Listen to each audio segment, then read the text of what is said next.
चुनाव आयोग ने राष्ट्रपति चुनाव की तारीख का ऐलान कर दिया है। 29 जून को नामांकन की आखिरी तारीख तय की गई है।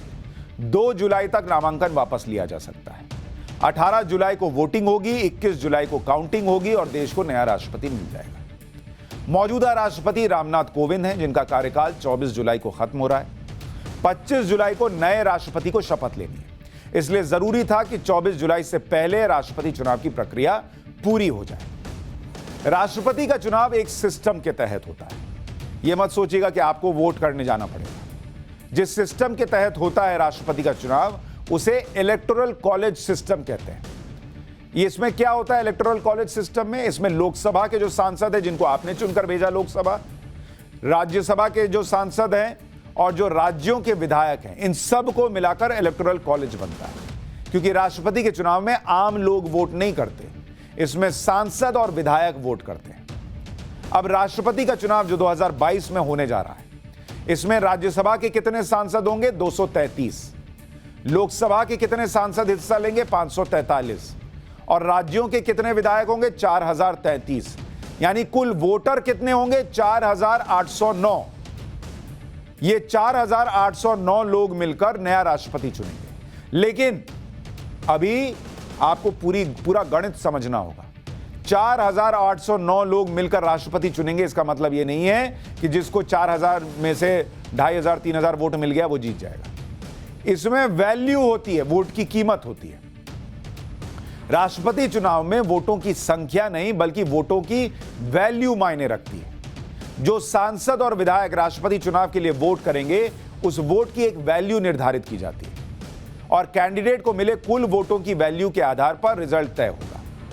जैसे अगर राष्ट्रपति चुनाव के लिए बात करूं, तो लोकसभा के एक सांसद के वोट की वैल्यू है 700 पॉइंट, एक राज्यसभा के सांसद के वोट की वैल्यू है 700 पॉइंट और एक विधायक के वोट की वैल्यू राज्यों के हिसाब से अलग अलग तय होती है।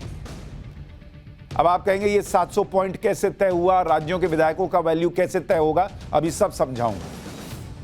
दरअसल लोकसभा राज्यसभा के 776 सांसदों के वोट की वैल्यू कितनी है? 5,43,200।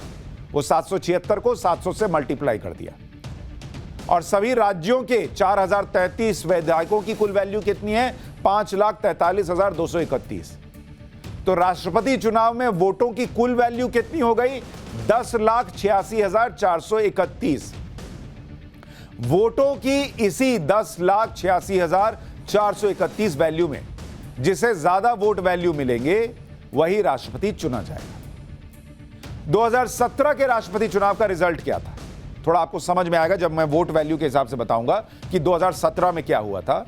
2017 में 2 कैंडिडेट जो आमने सामने थे, एक थे रामनाथ कोविंद जो कि जीत गए, और दूसरे जो कैंडिडेट थे या थी कह लीजिए, वो थी मीरा कुमार, वो विपक्ष की कैंडिडेट थी।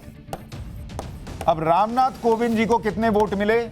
इनको मिले थे 7,02,044 वोट और मीरा कुमार जी को वोट मिले थे 3,67,314 वोट। और इसीलिए चूंकि रामनाथ कोविंद जी को ज्यादा वोट मिले, वो चुनाव जीत गए और देश के राष्ट्रपति बने। अब आपके मन में पहला प्रश्न यह है कि वोटों की वैल्यू कैसे तय होती है? भाई इसको समझिए। इसका एक फॉर्मूला तय है। अब फॉर्मूला जैसे मैं आपको आंध्र प्रदेश का उदाहरण देकर समझाता हूं। वोट की वैल्यू ये कैसे तय होती है? भाई आपके देश का राष्ट्रपति चुना जा रहा है, ये सब आपको पता होना चाहिए। ऐसा नहीं है जो यूपीएससी देगा उसी को पता होना चाहिए। और इसीलिए मैं कहता हूं ना, न्यूज का इकलौता फैमिली शो है, बच्चों को भी समझ में आएगा और बच्चों को जानना चाहिए सब। आपको आंध्र प्रदेश का उदाहरण दे रहा हूं। आंध्र प्रदेश एक एग्जांपल दे रहा हूं कि राज्यों का कैसे वैल्यू निकलता है वोट का। अब 1971 की जनगणना के हिसाब से, 1971 की जो जनगणना हुई थी कि हमारी आबादी कितनी है, उसके हिसाब से इस आंध्र प्रदेश की आबादी कितनी है?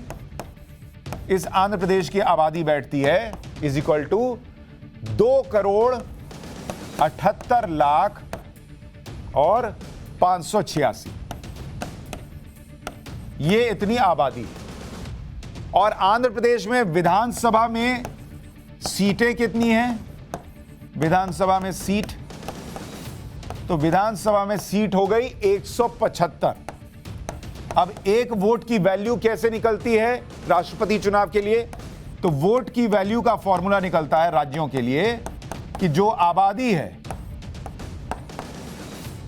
उसमें, यानी 2,78,586 में आप भाग दे दीजिए कितने से? 175 गुना 1000 से। जितना भी विधानसभा में संख्या है सीट की, उसको 1000 से गुना कीजिए और जो नंबर आएगा उससे आबादी को डिवाइड कर दीजिए। तो इसके हिसाब से जो आंध्र प्रदेश के विधायक के एक विधायक की वोट की वैल्यू है वो बैठती है 159, 158 पॉइंट कुछ आता है, तो उसको राउंड फिगर में 159 कर दिया जाता है। अच्छा, अब आप में से कुछ लोग पूछेंगे कि 71 की जनगणना क्यों इस्तेमाल हो रही है भाई? क्योंकि 2001 में हुए 84वें संविधान संशोधन में यह तय किया गया कि 2026 तक संसद में सीटें नहीं बदलने वाली और वोट वैल्यू तय करने के लिए 1971 की जनगणना ही आधार रहेगी। तो यह 2001 में तय किया गया, इसलिए अभी तक वही चल रहा है। राष्ट्रपति चुनाव में राज्यों से वोट की वैल्यू सबसे ज्यादा किसकी है? अभी आपको क्या बताया फॉर्मूला कि आबादी को आपको डिवाइड करना है 1000 इंटू विधानसभा में सीटों की संख्या। तो इस हिसाब से सबसे ज्यादा वैल्यू वाले विधायक कहां के हो गए? थोड़ा लगाइए कॉमन सेंस। उत्तर प्रदेश के सबसे ज्यादा वोट की वैल्यू जो है, वोट की वैल्यू सबसे ज्यादा कहां की है? यूपी, उत्तर प्रदेश। 1971 की जनगणना के मुताबिक यूपी की आबादी कितनी हो गई? यूपी की, अब ये 71 की जनगणना है इसलिए याद रखिएगा, अभी तो 20 करोड़ के पार है, 8.38 करोड़ हो गई। और वहां यूपी में विधानसभा सीटें कितनी हैं? 403। और इसको कितने से गुना करना था? आपको बताया था 1000 से गुना कर देना है। तो इसलिए यूपी में एक वोट की वैल्यू, एक वोट की, एक विधायक के वोट की, वो कितनी आ जाती है? 208। तो यूपी के जो विधायक हैं जो राष्ट्रपति चुनाव में वोट करेंगे उनकी वैल्यू सबसे ज्यादा आती है 208। सबसे कम कहां की आती है? इसी तरीके से आप निकालने जाइएगा तो सबसे कम आती है सिक्किम की। सिक्किम में चूंकि 1971 की जनगणना के आधार पर जो आबादी बैठती है वो 2,09,843 है और विधायक वहां पर कितने हैं? 32। अब 32 गुना 1000 और उसको उससे डिवाइड कर दिया आपने आबादी को, तो सिक्किम में एक विधायक के वोट की वैल्यू आती है 7। तो यूपी में सबसे ज्यादा वैल्यू वाले विधायक होंगे राष्ट्रपति चुनाव के लिहाज से और सिक्किम में सबसे कम। अब आप कहेंगे आपने विधायकों का हिसाब तो समझा दिया, सांसदों के वोट के वैल्यू कैसे तय हो रही है कि सीधा आपने कह दिया कि 700 है? इसका भी एक फॉर्मूला है।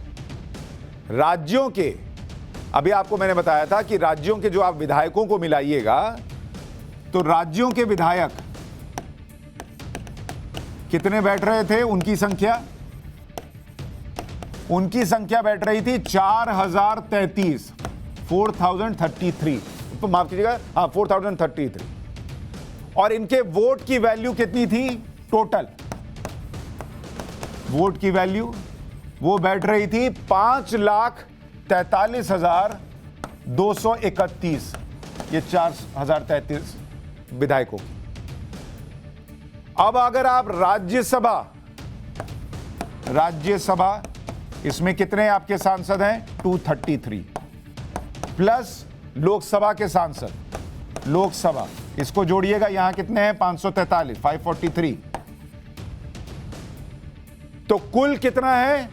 776, 776।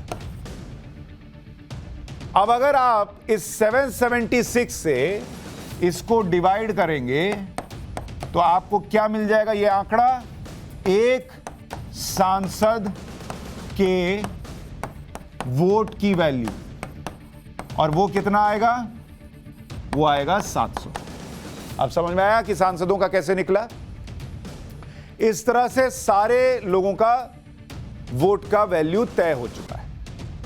अब आप कहेंगे कि इस हिसाब से बनाएगा कौन, क्योंकि राज्यों में किसकी सरकार है पता है, लोकसभा में किसके कितने सांसद हैं पता है, राज्यसभा में कितने सांसद हैं पता है, तो पावर किसके पास है इस वक्त, कौन बना सकता है राष्ट्रपति? क्या बीजेपी एनडीए आराम से बना लेंगे? अभी बताता हूं, लेकिन उसके पहले एक चीज सुनिए। 1977 में पहली बार ऐसा हुआ था जब राष्ट्रपति चुनाव के लिए वोटिंग नहीं हुई थी और निर्विरोध राष्ट्रपति चुने गए थे।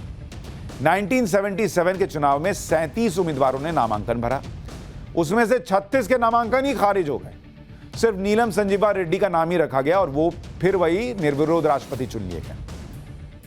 1977 का राष्ट्रपति चुनाव इमरजेंसी के बाद इंदिरा गांधी के चुनाव हारने के बाद हुआ था। इस चुनाव में सत्ताधारी जनता पार्टी सरकार ने नीलम संजीवा रेड्डी को समर्थन दिया और हार के बाद इंदिरा गांधी ने राष्ट्रपति पद के लिए कोई उम्मीदवार नहीं उतारा। लेकिन राष्ट्रपति का सबसे टक्कर वाला और सबसे दिलचस्प चुनाव हुआ था 1969 में। ये किस्सा सुनेंगे तो हंसते हंसते गिर जाएंगे। 1969 में कांग्रेस पार्टी के पुराने नेताओं ने आधिकारिक उम्मीदवार बनाया नीलम संजीवा रेड्डी को, लेकिन तत्कालीन प्रधानमंत्री इंदिरा गांधी ने पार्टी से अलग जाकर निर्दलीय उम्मीदवार उतार दिया तत्कालीन उपराष्ट्रपति वीवी गिरी को। मतलब कांग्रेस पार्टी उतार रही है अलग कैंडिडेट और कांग्रेस पार्टी की नेता इंदिरा गांधी उतार रही है अलग कैंडिडेट। अलग खेल चल रहा है और इंदिरा जी ने कह दिया कि ये वीवी गिरी को पार्टी के लोग अंतरात्मा की आवाज पर वोट दे। चोट क्या देंगे, चोट तो उन्होंने अपनी पार्टी को दे दिया अलग वोट करके। तो पहली बार अंतरात्मा की आवाज पर वोट देने का इतिहास जो है वो वहां से शुरू हुआ, जब इंदिरा जी ने कहा कि कांग्रेस पार्टी किसी को भी उतारे लेकिन कांग्रेस पार्टी के लोग अंतरात्मा की आवाज सुने, मतलब मेरी आवाज सुने और वीवी गिरी को वोट करें। विपक्ष ने उम्मीदवार बनाया था सीडी देशमुख को, जो नेहरू सरकार में वित्त मंत्री थे और आरबीआई के पहले भारतीय गवर्नर भी थे। अब कमाल की बात देखिए कि 1969 के उस राष्ट्रपति चुनाव में वीवी गिरी जीत भी गए, मतलब कांग्रेस पार्टी का कैंडिडेट इंदिरा गांधी के कैंडिडेट से हार गया। यह सिर्फ कांग्रेस पार्टी में ही हो सकता है।